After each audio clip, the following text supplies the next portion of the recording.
Нека си припомним на първо място какво беше общото между цифрите и числата. Честно да ви кажа, събрал съм един отбор юнаци тук, който има страшно голямо желание да ви помага, като тези чудни същества днес двама човека са дежурни, това са Том и Ом. Те точно ще ни помогнат за днешния урок. Да видим сега как пък ще изобразим едно друго голямо и интересно число 6222. Ето, записал съм ви го отдолу.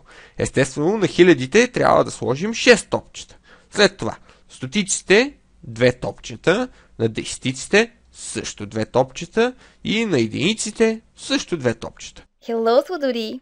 Връщаме се обратно към подготовката за входно ниво за 4 клас по английски. Mary has got juice. Мери има сок. Mary has got a cat. Мери има котка. Mary hasn't got a lamp. Мери няма лампа. Ако вземем надут балон и го натиснем, ще видите, че променя формата си. И след това, когато премахнем натиска върху него, той отново заема първоначалния си вид. Ето какво научихме днес. Въздухът е навсякъде около нас. Той е необходим за живота на хората, животните и растенията. Няма цвят, вкус и мирис. Нека да продължим напред и да си говорим специално за гласните звукове. Отново по двойки, те са А и Е, Е и И, О и У.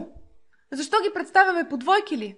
Те са малко като чифт чорапи. Много лесно бъркаме гласните от една и съща двойка. Затова ги представяме заедно, за да знаем къде трябва да се внимава. И запомнихме, че независимо от всички правила, винаги трябва да се внимава. До скоро!